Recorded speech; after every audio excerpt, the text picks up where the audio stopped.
Vocês sabiam que até 50% dos idosos, ou até mais dos idosos internados, desenvolvem delírio durante a hospitalização? E que quando isso acontece, o risco de morte aumenta em até 10 vezes. Mas o mais assustador é que a maioria desses casos não é diagnosticada. Hoje eu vou conversar com o Dr. Yuho Matsumoto, geriatra, sobre um dos diagnósticos mais importantes e mais negligenciados da medicina: delírio. Se você atende idosos, seja no consultório, seja no PA ou na enfermaria, esse vídeo é obrigatório para você. Fica até o final, porque a gente vai falar aqui de casos reais, erros que matam, que podem matar, e protocolo prático que você pode aplicar nos seus atendimentos, no seu consultório com os seus pacientes. Doutor Yuho, é um prazer aqui Prazer é meu. fazer esse bate-papo com você. E eu já começo aqui pelo começo. O Vamos que lá. é delírio? Então, quando a gente fala de delirium, né, ela é uma síndrome que pode acontecer em qualquer momento durante a internação ou qualquer momento que você está sofrendo, né? A ideia é que a mente ela começa a fugir da situação atual. Então, quando você está numa infecção e sofrendo muito, a nossa mente tende a tentar amenizar, dissociar do nosso corpo e fugir para que a gente não sinta tanto sofrimento. Isso é muito comum em pessoas que têm uma mente mais frágil. E o idoso acaba ficando com um cérebro um pouquinho mais frágil e tende a fugir. Existe o delirium que a gente chama de hipoativo, onde a fuga é a pessoa ficar dormindo o tempo inteiro. E existe o delirium hiperativo, onde a fuga é literalmente surtar. Ficar agitado, começa a brigar, começa a ver alucinações, mas tudo isso é uma fuga do atual, justamente porque está sofrendo de algum problema orgânico. Então aí parece até problema psiquiátrico, né, quando a gente fala de ficar dormindo o dia inteiro, ou quando ficar agitado, gritando, tendo alucinação, mas a causa, o cerne dela é um problema físico orgânico. Entendi. E na prática, quando você está à beira do leito ou no consultório, como você identifica um delírio? Quais são os sinais de alerta que você procura? Para a gente classificar a pessoa como sendo delírio, então a gente precisa de ter alguma coisa orgânica física, não pode ser uma coisa simplesmente psiquiátrica. E normalmente para isso acontecer, ela vai ser aguda, né? Então vai acontecer como uma infecção, às vezes é questão de constipação, né? As causas mais comuns de você ter delirium é desidratação. O idoso esquece de tomar água, né? E inclusive ela não tem o sensor da sede tão aguçado que nem a gente. Então as pessoas não sentem sede quando envelhecem. Daí começa a ficar desidratado. Isso é um dos fatores que fazem com que a mente vaga e torna delirium. Assim como pode acontecer constipação, a pessoa fica com o intestino preso e o intestino é o segundo cérebro, que a gente fala, né? Lá produz várias substâncias que atuam diretamente no cérebro, como noradrenalina, dopamina, serotonina. E acaba que quando você tem uma constipação por muito tempo, a ponto de ficar 5 dias, por exemplo, sem conseguir ir ao banheiro, a pessoa começa a delirar. Infecção, né? A terceira causa mais comum que você tem aí. Medicamento, quarta causa mais comum que você tem. Então, se a gente for ver essas causas, né, e a desnutrição, quinta causa, né, se a gente for ver essas 5 causas, a gente consegue detectar com facilidade o paciente que depois de ter algum desses 5 fatores começou a ter uma confusão mental significativa, a gente pensa, primeiramente, como sendo delirium a causa daquela alteração cognitiva. O problema é que muitas pessoas acham que é problema surto psiquiátrico, né, ou se for algum AVC, né, acidente vascular cerebral, mas a grande maioria não é AVC e nem a surto psiquiátrico propriamente dita. A grande maioria, 50% dos casos, né, da internação, estamos diante de delirium. É muito mais fácil a gente pensar que é secundária a alguma coisa física, orgânica acontecendo. Você usa algum instrumento específico para esse diagnóstico? Sim, existem vários instrumentos que a gente pode utilizar, né? Normalmente, instrumentos que a gente utiliza chama CAM, né? CAM-UTI ela tem mais facilidade porque os critérios são muito simples, né? São 2 critérios que a gente tem que ter maiores, que é a distúrbio de atenção do paciente de uma forma aguda, né? E que ela tem uma flutuação. Como que ela é uma fuga, né? Ela flutua durante o dia. No momento que alivia um pouquinho, ela volta à normalidade. No momento que intensifica o sofrimento, as dores, ela começa a ficar mais agitada ou começa a ficar muito mais rebaixada, né? Então, é uma das características do delirium, essa flutuação junto com a atenção, que está no critério maior do CAM, e tem um critério menor, né, onde você pode ver literalmente a desorientação do paciente, né, e a perda do raciocínio lógico, Que são perguntas simples, como fazer uma pergunta, né? Se você tiver um martelo e jogar dentro da água, ela flutua ou ela afunda? E faz várias perguntas desse tipo e vê se a pessoa tem aquele raciocínio ainda presente ou se você perdeu esse tipo de raciocínio, né? Então, o exame é clínico, literalmente clínico. Então, primeiro a gente tem que ver que tenha realmente algum sofrimento físico, né? E faz o critério clínico para ver se o que está tendo de alteração da mente do paciente é por esse motivo, né? Se é por motivo de delírio. Você falou sobre o delírio, sobre dois tipos de delírio, né? O hipoativo e o, se eu não me engano, hiperativo, Isso. né? Como que você consegue identificar o hipoativo? Não, a maioria das pessoas não identificam. Porque na realidade, né, quando a pessoa está o dia inteiro dormindo num hospital, é normal, né? Então, acaba que as pessoas não Confunde. confundem, literalmente. Então, o próprio médico tem que ter a perspicácia mesmo de ir lá, conversar e ver se realmente está nesse momento hipoativo. E, inclusive, pode acontecer de você ter os dois, né? O mesmo paciente ter um momento hiperativo e ter um momento hipoativo. Porque, para falar a verdade, o maior momento de sofrimento que a gente tem no corpo de problemas, né, no geral, quando a gente tem febre, até eu brinco que a minha filha, né, só fica com febre à noite. O dia inteiro fica brincando, mas quando fica à noite, né, ela começa a ter febre, começa a passar mal. E isso é fisiológico, gente. Todo mundo é desse jeito. Para falar a verdade, a gente passa mais mal quando no final do dia para a noite. Então, também é um momento que costuma ser mais delirante, né, do ponto de vista corporal. Então, as pessoas começam a ficar agitados, começam a ficar agressivos, é no período do entardecer, no período da noite, que o nosso corpo fica mais alterado, tanto do ponto de vista de taxas hormonais, quanto do ponto de vista de equilíbrio corporal, né? Então a pessoa fica muito ativa e fica muito agitado nesse momento do entardecer, do pôr do sol e na madrugada, e no próximo dia, como rebote, a pessoa fica literalmente desmaiado, né? Então fica hipoativo durante a manhã inteira. E qual é o problema disso? Os médicos, normalmente na internação no hospital, só passam no período da manhã. Ah, sim. E, Uhum. e muitos médicos, eles não conversam com a equipe da enfermagem. Uhum. Então, o melhor jeito de você diagnosticar o delírio hipoativo é conversar com os enfermeiros que ficaram à noite. Então, você tem que ter uma equipe multi mesmo. Você tem que ser uma pessoa proativa para conversar com as pessoas, né? A conversa é o que muda bastante o tratamento dos nossos pacientes, porque só de você conversar com a plantonista anterior, né, com a enfermagem anterior, você descobre que ela estava muito agitada no período da noite e agora está totalmente dormindo. Então, o que é isso? É delírio hipoativo durante o dia e delírio hiperativo durante a noite, né? É o que Sabe o mais que que é legal? acontece. Você está respondendo todas as minhas próximas perguntas. Mas vamos lá. Uhum. Beleza, você identificou um delírio no paciente, né? Qual que é o passo seguinte? Como você investiga essa causa? Tem uma ordem de prioridade? Sim, com certeza, né? Espero que não esteja estragando de novo as suas perguntas aí, mas vamos lá, né? Então, se o motivo é um motivo físico, a primeira prioridade de tudo é resolver esses motivos, né, que estão causando delírio. Então, a gente tem que resolver a desidratação, constipação, infecção, desnutrição do paciente, né? Constipação, desnutrição, desidratação, infecção e o medicamento do Tem um paciente. mnemônico para isso, né?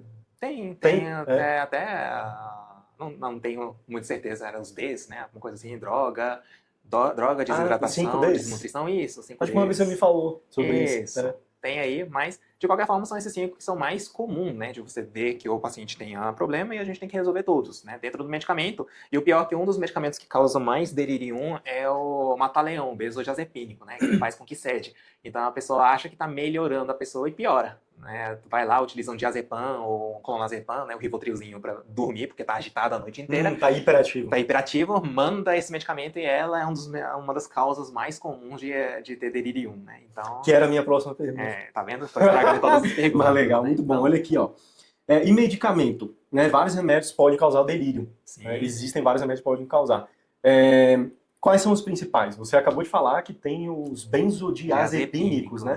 Tem mais algum outro? Não, o disparado realmente é benzodiazepínico, né? Esse é realmente, até mesmo porque as pessoas utilizam só para dormir, né? É uma coisa assim meio estranho dizer, mas é um medicamento extremamente potente para utilizar só para dormir, tá? Deixando bem claro que é um medicamento, inclusive, que foi feito para esquecer, né? Foi feito para esquecer do sofrimento que passa. Então, a gente utiliza o benzodiazepínico antes de uma cirurgia para a pessoa não lembrar do sofrimento que passou pela cirurgia, né? Então, é um medicamento bem problemático do ponto de vista cognitivo, né? De manter a cabeça sã, para falar a verdade. Mas tem outros medicamentos, sim. Incrível que pareça, até o Buscopan faz, tá? Sabe aquele de cólica, né? Sim, Que a sim, sim. minha esposa utiliza de vez em quando, Sim, então. a minha também. Não tem problema nenhum de uma esposa jovem utilizar isso. Mas depois de 60 anos de idade, o Buscopan, ela atua no cérebro com uma substância chamada anticolinérgico, que ela acaba fazendo com que tenha essa confusão mental. Quando a gente é jovem, não passa tanto pela barreira mesencefálica, né, não passa para o cérebro a ponto de ter esse problema. Só que quando enfraquece o corpo, né, fica mais fácil disso acontecer e isso pode causar delírio. Tudo que com chipa também causa delírio, né? Inclusive o Buscopan com chipa, tá? Faz com que o intestino fica mais preso, né? Então, esses medicamentos que fazem o intestino ficar mais preso têm esse aspecto anticolinérgico. Então, tem vários antidepressivos que têm esse efeito anticolinérgico, tá? Quando a gente vê amitriptilina, nortriptilina, que terminam em triptilinas, geral, tem esse efeito colateral de constipação. Até em relação ao antipsicótico, como que ele está tendo alucinação, a pessoa fala, está tendo alucinação, bora utilizar antipsicótico, vamos utilizar medicamento para alucinação. Só que alguns antipsicóticos, que é os que terminam em pina, quetiapina ou olanzapina, principalmente, né, que é utilizado bastante, ela também tem efeito anticolinérgico e pode, então, fazer com que a pessoa surte mais. Então, pode fazer o efeito inverso, né? Tem muitas vezes falando, tá tendo efeito paradoxal. Não, não tá tendo efeito paradoxal, tá tendo delirium. Só para traduzir um pouco, né? Caso tenham médicos que não estão vendo, esse efeito anticolinérgico, qual é o sinônimo disso? Qual seria a tradução disso? Na realidade, significa que bloqueia uma substância chamada acetilcolina. Né? Então, anticolinérgico é isso. Tem pessoas que chamam isso também de antimuscarínico. É sinônimo, antimuscarínico, anticolinérgico, bloqueador de acetilcolina. Ah, tá, já é bem dentro da medicina mesmo, né? Isso, é bem dentro da medicina. Eu sei que você atende muita gente, né? E eu também não sei como que é para o médico, se ele grava muita coisa, se algumas coisas geram mais impacto para ele do que outros atendimentos, né? Sim, o primeiro surto que você vê de um paciente que utiliza diazepam, né? Eu também não sou isento disso não, tá? Já dá um impacto ali emocional. Na minha época da clínica médica mesmo, eu já prescrevi um Rivotrilzinho achando que ia melhorar o paciente que estava gritando a enfermaria, chamando a noite inteira por enfermagem, surtando. Aí a enfermeira vem e fala, tá aqui de SOS, e às vezes a gente nem sequer checa, tá? Isso acontece muito. O próprio médico que passou pela manhã já deixa alguns medicamentos de SOS, né, a critério médico, que tá descrito lá, e a enfermagem só vem lá para o pronto-socorro perguntando, doutor, tem esse medicamento, né, prescrito aqui, se tiver agitação, eu posso dar para a senhora? Aí eu falei, tá, né, o médico assistente colocou que é para dar a critério médico, pode dar. Né? Vai lá, e depois de uns 2, 3 horas, a enfermagem volta dizendo, doutor, surtou mais ainda. Aí você vê a idosinha arrancando a sonda, arrancando todos os soros, dando uma gritaria, caiu no chão, começou a sangrar. Aquela baderna, né? E sobre delírio? Esse já se encaixa no... Foi outra reação. Não, né? é delírio 1. Tem a ver com delírio 1. Ah, tá. É puramente delírio. Então, você isso foi endereçou aqui o que eu precisava saber. Então, isso realmente é o delírio. Isso, você ofereceu o remédio, piorou imperativo. A situação. Tornou-se um delírio imperativo por causa disso. Ah, sim. E assim, aí eu vou te fazer uma pergunta bem de leigo agora, fugir um pouco do script aqui. Nós, leigos, quando você fala delirium, tem um pouco a ver com aquele negócio, pô, tá delirando, tá pensando coisas aleatórias, tá falando... Não tá falando coisa com coisa, né? A gente já pensa relativo à saúde mental, psiquiatria e tal. É diferente a gente falar de delírio e delírio, tá? Porque você está falando tem uma diferença. Isso. Quando a gente fala de delírio, inclusive pode ser uma coisa crônica mesmo, né? Diferente do delírio que é uma coisa aguda, uma coisa que acontece em curto prazo, pontual, por causa de algum problema físico, que a mente tenta vagar para aliviar um pouquinho o sofrimento. O delírio, isso. A ideia é justamente isso. A mente está desligando porque você está sofrendo. Isso é delírio. Agora, o delírio é você ter uma fuga da realidade. Né? Então, o delírio é aquela pessoa esquizofrênica mesmo, onde você tem um pensamento que é distoante à cultura local. Então, inclusive, o delírio não necessariamente torna-se doença, tá? Para a gente classificar como sendo doença, tem que ter um distúrbio funcional. Mas, de qualquer forma, se você é uma pessoa que sempre esteve no meio católico, sempre toda a família é do meio católico, sempre foi inserido naquela cultura, e você começar a venerar Satanás, isso já é classificado como delírio por causa que você está distoante com a cultura local que você está inserida. Então, agora, o mesmo pensamento Satanás, se você está realmente no meio satânico, voodoo e tudo mais, não é delírio. É o contexto, né? O delírio é você estar destoante, você tem um pensamento totalmente destoante à cultura onde você está inserida. É um distúrbio de pensamento. Isso costuma acontecer com mais facilidade em pessoas esquizofrênicas, por exemplo, né? Acaba que você tem um distúrbio de pensamentos. É uma doença onde você tem uma alteração da dopamina no córtex, que é a parte mais superficial do cérebro. Uhum. E esse distúrbio de dopamina faz com que literalmente você tenha uma distorção do modo de pensar. Então você tem um pensamento distorcido. Isso é classificado como sendo delírio. E se esse pensamento é distorcido ou não, depende do contexto onde você está inserido. Tá? Então esse é delírio, que é bem diferente do delirium, que é simplesmente uma fuga da realidade, por causa que você está sofrendo alguma coisa aguda. Então são coisas totalmente diferentes, né? Então, totalmente Delírio e diferente. delirium. Tanto é que o delirium pode ser hipoativo, onde você fica o dia inteiro dormindo. Né? Isso também é delirium. Você está fugindo do seu problema. Perfeito. Você tem algum caso onde você identificou e resolveu, você tinha um problemão ali e você, de certa forma, conseguiu resolver isso rápido? Aí eu vou tentar dar um exemplo aqui. Descobriu que era uma ITU, tratou e o paciente acordou? Acontece com muita frequência, para falar a verdade, né? Não só isso, o que mais impressiona muitas vezes os familiares é que o tratamento é alta-hospitalar. Porque um dos motivos que a pessoa sofre e tem a fuga é justamente você estar aprisionado. E o hospital, você dá uma sensação que você está aprisionado, né? Não tem como. Uhum. Parece uma prisão mesmo, ainda mais se você está numa UTI. Né? Você falou aí na introdução que é 50% de idosos hospitalizados, isso é na enfermaria, tá? Quando a gente vai para a UTI, chega a beirar 90% dos casos deliram. Porque você está preso numa caixa e você está sofrendo. O que a mente vai fazer? Vai fugir. É uma fuga, né? Do pensamento delirium. Então, qual é o tratamento disso? Alta da UTI ou alta hospitalar. Vai para casa, resolve. Né? Só de você ter... E, inclusive, é um dos tratamentos de delirium também. Além de você resolver a causa, né, que fez com que você tenha essa fuga de delirium, é você estimular para voltar ao agora. Porque o que a pessoa está fazendo é uma fuga de agora, uma tendência de dissociar a sua mente, né, para fugir do que está acontecendo agora. Para você trazer a pessoa para o agora, você tem que dar estímulo sensorial. E dentro do estímulo sensorial tem o óculos, às vezes na internação a pessoa deixa o óculos em casa e nunca mais não utiliza durante a internação, e isso perpetua o delirium porque a pessoa não consegue voltar à realidade.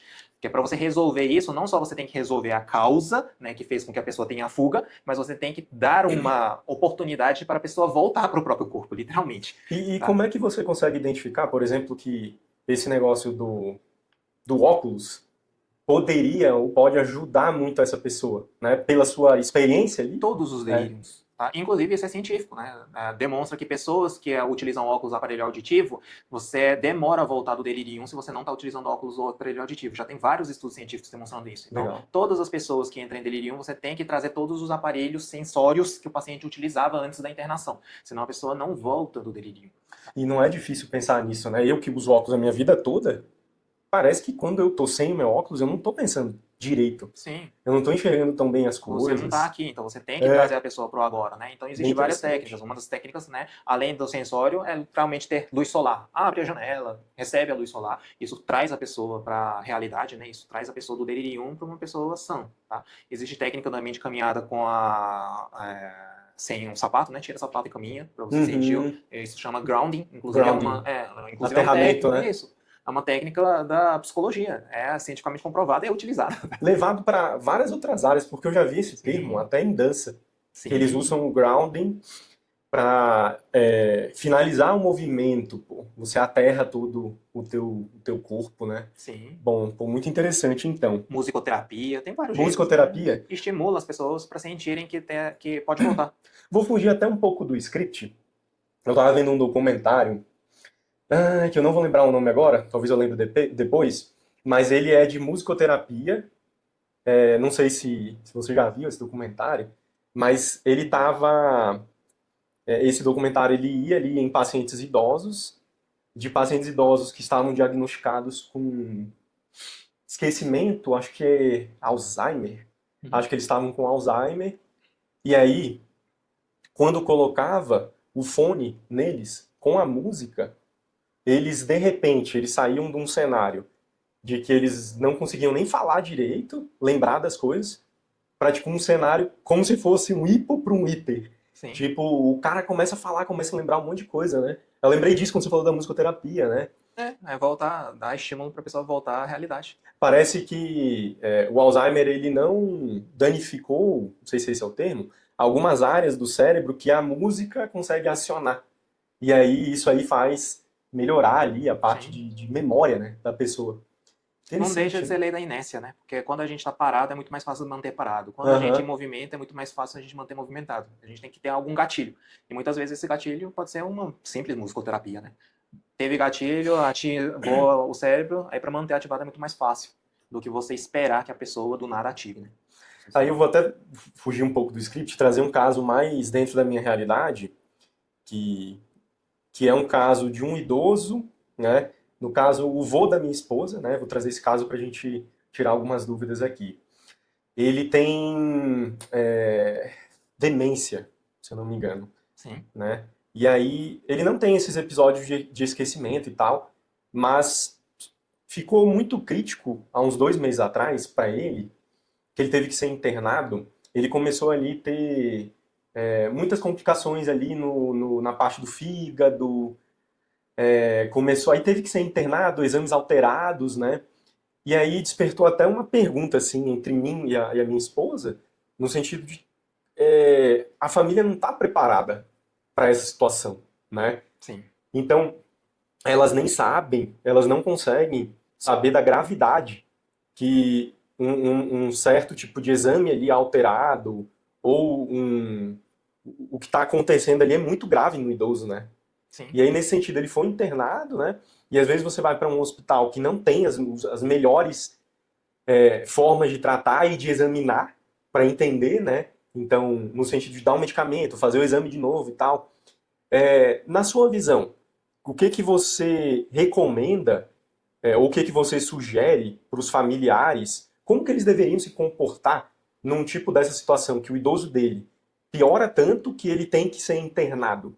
Então, até como eu disse, né, um dos tratamentos, por exemplo, de delirium é você dar alta precoce. Só que você não consegue dar uma alta precoce se você não tem um suporte fora do hospital. Então, por isso que é muito importante você ter um médico assistente. Um médico assistente mesmo que faz, inclusive, atendimento domiciliar e atendimento hospitalar, né? Então, você é um médico que vai para o hospital para poder ver se o paciente tem condição de sair, né, para poder fazer o restante do tratamento dentro de casa. Quanto mais tempo você fica dentro do hospital, mais chance de você ter delirium. Então, às vezes, você pode dar o primeiro passo, o primeiro atendimento dentro do hospital para resolver aquele problema de risco de vida agudo. Saiu desse problema de risco de vida, em vez de você continuar fazendo tratamento naquela jaula, naquela prisão, a gente pode transferir ele para um atendimento domiciliar e continuar fazendo antibiótico endovenoso, por exemplo, dentro de casa. Mas para você conseguir fazer isso, você tem que ter algum médico que consiga fazer isso, né? Na Então, casa? isso. Então teria que ser algum médico que, tudo bem, ele tem consultório, vai, faz a consulta, mas tem que saber se aquele médico faz esse serviço também, Uhum. né? E isso ajuda bastante para você prevenir que tenha. E, infelizmente, quando você tem delirium, né, como que o próprio familiar fica mais reticente a sair de casa, né, a sair do hospital, claro, a pessoa está surtando, você não vai levar essa pessoa para casa, né, achando que vai melhorar. As pessoas Uhum. ficam com essa insegurança e o médico que está no hospital não vai falar que o tratamento disso aí é sair de casa, porque tem as suas segundas, terceiras intenções, né? Claro. Eita, aí tem alguns conflitos aí. Tem E nesse conflitos de interesse aí caso, também, então. entendi. E nesse caso dele, eu lembrei aqui de algumas coisas. Ele teve uma situação de ficar hiperativo e querer, assim, ficou mais agressivo, né? Sim, E aí, e também começou a ficar confuso. exato. Confuso de plantar algumas situações meio que irreais na cabeça dele, alguma coisa assim. Infeccionou, teve delirium. É o caso mesmo, né? Então a gente Então, teria realmente que. foi o caso, né? Isso. A gente tem que combater a infecção dele e tem que trazer ele de volta. E na hora de trazer ele de volta, o tratamento seria alta precoce. Só que a maioria das pessoas não tem a coragem de fazer alta precoce. E para ter essa coragem, tem que ter um médico louco mesmo para dizer, bater o peito para toda a sociedade e dizer, não, vamos mandar ele para volta para casa e Nesse ele caso, ele continuar tem o suporte, fazendo. né? Que, Teria. inclusive, até uma outra questão que dá pra falar muito sobre, né? Suporte tem do ponto de vista científico, né? O problema é você ser um médico que saiba fazer isso, uma retórica boa de convencimento para o familiar aceitar isso, assim como você convencer a equipe hospitalar, né? Para poder liberar esse paciente. Entendi. Aí eu falo também no seguinte sentido, né? A família não está preparada, né, Não, não tá. para cuidar do idoso. O idoso também não quer qualquer enfermeira ou nem quer enfermeira, Sim, né? Então o que acontece lá, nesse caso? Então tem o vô e a avó, né? Então, tipo, pô, o vô já tá com 86 anos, a avó 80, alguma coisa assim. E os dois já começam a ter alguns problemas, né? Claro, ele em fase ali já um pouco, acho que avançada, não sei tão bem, da, desse Alzheimer, né? Sim, Mas a avó não quer uma enfermeira, né? Aí sobrecarrega a família, né? com Cara, é muito certeza. delicado, né? É extremamente delicado. E o trabalho de aceitação mesmo, né? Porque a gente sempre visa a independência e a autonomia, mas em algum momento a gente tem que entrar na aceitação. E realmente é um trabalho bem árduo para as pessoas entrarem em aceitação. Ninguém gosta de aceitar, né? A Você diz velhice. o paciente aceitar a velhice. Não, na verdade, Todos. o que é mais difícil de aceitar a velhice somos nós, que somos filhos, né? Do Ah, tá. idoso. Aham. Porque a gente vê o nosso pai como sendo um herói o tempo inteiro, É. né? Aí você vê o seu pai tornando uma criança, né? Até do ponto de vista Mijando mental. na fralda, né? Isso. Isso vai Esquecendo. causar um sofrimento mais da negação mesmo, é muito mais comum de acontecer entre os filhos do que a esposa, né, propriamente dita. Embora a esposa também pode acontecer de ter negação, né, porque no fim, todo mundo é adolescente do ponto de vista espiritual, né, Verdade, né? né, é uma coisa assim que a gente não quer Pouco aceitar praticado. nada, isso. E é muito comum mesmo a gente ficar na negação, raiva, barganha, e é difícil você conseguir realmente chegar na aceitação, né, de ter essa mansidão. Agora, como você falou da parte espiritual, né? E eu sei que você coloca isso dentro da medicina, Sim. né? Como que você consegue colocar isso na tua forma de tratamento? É possível? Muito, né? Porque, inclusive, isso é a definição da OMS, né? A Organização Mundial de Saúde, dizendo que a saúde é bem-estar físico, emocional, social, Sim. ambiental e espiritual. Já entrou vários, né, fatores aí dentro do critério de saúde, e muitas vezes a saúde não é a ausência de doença, né? A pessoa pode ter muito bem doença como diabetes ou pressão alta e ter um bem-estar físico, bem-estar emocional, bem-estar social e bem-estar espiritual. Tranquilamente, a pessoa pode sentir isso, gente, tá? Só toma uns comprimidinhos, Interessante mas isso. tá sentindo tudo. Ou seja, é uma pessoa que tem a doença, mas é extremamente saudável. Ao mesmo tempo, existem pessoas que não têm absolutamente nenhuma doença, mas tá choroso, tá insatisfeito com a vida, né? Acha que o mundo vai acabar, essas coisas assim, tá doente, né? Na verdade, não é exatamente doença do ponto de vista médico, mas tá com ausência de saúde. Então, a pessoa pode não ter nenhuma doença e tá com ausência de saúde, e tem pessoas que são doentes e têm saúde, né, suficiente. Então, o importante é vocês entenderem que a saúde é isso, saúde é bem-estar. Saúde é bem-estar físico, emocional, social e espiritual. E para a gente oferecer essa saúde, né, então a gente tem que ir muito além de doença, inclusive às vezes a gente tem que ignorar a doença do paciente para ter esse bem-estar. Né? Eu lembro quando eu batizei um paciente que tornou, né, evangélico há pouco tempo, já estava em fase final da vida, e para eles o batismo, o nome já diz, né, Igreja Batista, então o batismo para eles é extremamente importante. E é questão mesmo de prioridade máxima, né? Você batizou ele? Não, a Ah, gente tem que tá. chamar é pastor, né, Aham. no caso. Sim, sim. Mas ele estava com DPOC, né, doença pulmonar obstrutiva crônica, onde se você fizer um batismo imersivo, a pessoa tem risco de vida. Então ninguém do hospital estava aceitando fazer um batizado para ele. Só que aqui a gente faz uma prescrição que é classificada como sendo prescrição espiritual, né? A gente não faz somente Você uma fez? prescrição, isso. Ah, isso A que eu queria gente entender. faz, Nossa, é. pega um Sim. receituário e coloca. Prioridade do paciente é o batismo, é a saúde espiritual acima da saúde física. Ele já viveu 80 anos de idade, não está preocupado com risco de mortalidade. Eu atesto isso, carimbo e peço para o paciente também assinar isso. Pronto, Uhum. você fez um documento onde está falando qual é a prioridade do paciente. E mostrando esse documento para o hospital, é tudo de conversa, né? Realmente a palavra tem poder mesmo, literalmente. Toda essa conversa traz a possibilidade do pastor ir lá e fazer o batismo imersivo com o paciente. Graças a Deus o paciente não morreu dessa vez, mas se ele tivesse Como é que é? morrido, Por mas pelo quê? menos ele Como foi é o batizado imersivo? Como que é isso? dentro da banheira mesmo, porque Ah, tá. existe Então existe esse risco. existe o batismo que é aspersivo, né, que normalmente Ah, os tá. católicos fazem, os presbiterianos Sim. fazem, é tranquilo isso. Só que a igreja batista tem que imergir o paciente Ah, o dentro da idoso na dentro da água. água, que está com problema pulmonar, morrendo dentro do hospital por motivo pulmonar. Então, Eita, uma pessoa em sã consciência, um médico que só vê a doença, que é a doença pulmonar, não vai vai falar: aprovar não isso. pode fazer o batismo porque ele tem uma doença pulmonar. Porque o que a gente tem que tratar é a doença. Eu não quero a saúde dele, eu quero só resolver a doença dele. Se a gente quiser só resolver a doença dele, não vamos fazer batismo e vamos resolver a doença dele. Vamos resolver o pulmão dele. É assim que a medicina atual, na maioria das vezes, vê. Só que quando a gente vai para a geriatria, a nossa prioridade não é a ausência da doença. A gente não está combatendo a doença, a gente está querendo promover a saúde. E a promoção da saúde é ver qual é a prioridade do paciente e se realmente essa prioridade, né, assim, louvável, né? Não exatamente no Faz sentido, sentido, se né? faz sentido mesmo Pra pro saúde, paciente, né? para a saúde do paciente. Porque Agora, o você olha pra saúde paciente, espiritual, né? ele tá falando, cara, se aqui dentro do hospital eu morrer agora, eu não vou pro céu, né? A minha vida eterna vai ser prejudicada por causa de um mínimo 7 dias que eu estive dentro desse hospital que eu não consegui batizar. Eu quero a minha vida eterna. A minha prioridade é, se eu morrer, né, garantir. Tudo bem que o batismo não garante nada de salvação na realidade, mas, Mas isso dentro da né, cabeça da dele deve ter cabeça muita dele força, tem né? É, significado muito forte e a gente tem que respeitar isso, né? E a gente faz aquilo, né? muito bom, muito interessante isso aí. Nunca tinha ouvido falar sobre isso, né?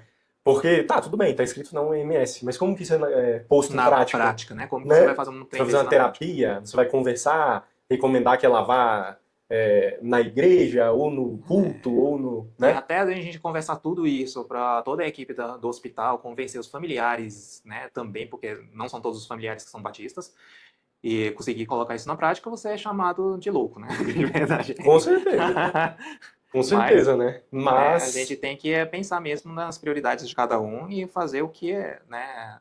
Pensar mesmo no que é, do que é o seu propósito, né, da vida. Que é o seu propósito é simplesmente manter a pessoa mais tempo vivo, ou o seu propósito é dar saúde para o paciente, dar o bem-estar para o paciente, né? E eu optei por dar bem-estar para o paciente. é. É uma escolha, E não é né? possível que seja tão Não difícil de só, entender isso, né? Né, cara? Eu digo assim, as é, pessoas que seguem muito aquele negócio do manual técnico, né? Tá, mas ele tá com um problema no pulmão, e a água, e não sei o que e tal, pá. Mas aí você, tipo, analisou, né, com mais detalhe. mas é porque muitas vezes eles não fazem a medicina, mas eles tornam um técnico de medicina, né? E o Uhum. técnico é isso, eu faço a minha parte. E isso está enraizado na mentalidade cultural do Brasil inteiro, né? Porque a gente forma para ser técnico de alguma coisa. Olha, tecnicamente eu mexo no pulmão. Então, o meu Só problema é só faço pulmão. isso. Isso, só É. faço isso. Não analisa o contexto Ah, todo, né? eu não vou batizar porque eu não sou pastor, então não é o meu problema. Então, só vou resolver a parte pulmonar e por mim eu não vou liberar uma coisa dessa porque eu estou cuidando da minha parte pulmonar do meu paciente. Muito pelo contrário, né? Acha que isso, na verdade, vai Vai atrapalhar o cuidar dele, da né? vida dele, né? Então, por isso que a gente tem que ter essa visão mais integral mesmo do paciente e ver o propósito mesmo, que é mais importante para aquela paciente, e a gente quer oferecer isso dentro da geriatria, né? Aí eu vou te fazer uma última pergunta técnica aqui. Um paciente que teve delírio, qual é o prognóstico? Ele volta ao normal? Tem sequelas? Pode não voltar ao normal, até mesmo porque o prognóstico é sombrio, as pessoas morrem, né? É. Se você chegou a esse ponto de delirar, significa que a pessoa está realmente no risco de vida. Tá? Então, se você está no risco de vida, a qualquer momento o paciente pode morrer. E isso é irreversível, né? Por Convenhamos, a causas morte. banais, né? Banais, entre aspas, assim, tipo, coisas que. Gente, o idoso morre por gripe. Frágil, né? Isso, é muito frágil. Então, gripe pode matar, né? E gripe pode delirar e morrer por causa disso. E isso é totalmente irreversível. Mas, né, teoricamente, se você resolver a causa, a pessoa pode voltar, completo. Muito bom, muito bacana. E agora, para finalizar, se você pudesse deixar uma mensagem sobre delírio para todos os médicos que estão assistindo, qual seria? E aí depois você pode dar sua outra mensagem final e a gente encerra o nosso bate-papo. O mais importante é conversar. Converse com a enfermagem, converse com o acompanhante, arranje um tempo para conversar.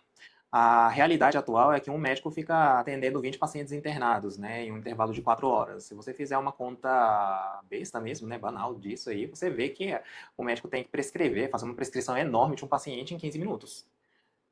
Gente, não tem como você fazer um diagnóstico de delírio em 15 minutos, não tem como você cuidar de alguém em 15 minutos, né? Então, realmente, a gente tem que ter a humildade de dizer que nós não somos heróis, a gente não consegue fazer milagre e que a gente só consegue fazer determinadas coisas. E falar isso humildemente, não só para a enfermagem, até falar para os acompanhantes, paciente mesmo, para poder chamar, inclusive, um médico assistente para ajudar, né? Que eu, por exemplo, como médico assistente, eu vou para o hospital para os meus pacientes que são internados, caso me chamem, né, para poder fazer o atendimento e eu faço um atendimento mais completo, exclusivo. Essa exclusividade de você ficar 2, 3 horas junto com o paciente, descobrir tudo o que aconteceu de fato com o paciente, eu posso simplesmente, com tudo que eu vi, passar essa informação para o médico assistente e fazer a conduta conjunta. Para o médico que está lá, né, da internação, em questão de 5 minutinhos, você consegue fazer um atendimento de 3 horas, né, o equivalente a atendimento de 3 horas, se ele acatar a minha decisão, ou se ele, né, claro, a decisão vai ser compartilhada, né, a decisão final vai ser do médico que está lá do hospital mesmo, né, Mas nós, como médicos assistentes da parte ambulatorial, a gente pode ir lá para o hospital e poder ajudar esses médicos que estão atendendo dentro do hospital, caso, né, converse, né?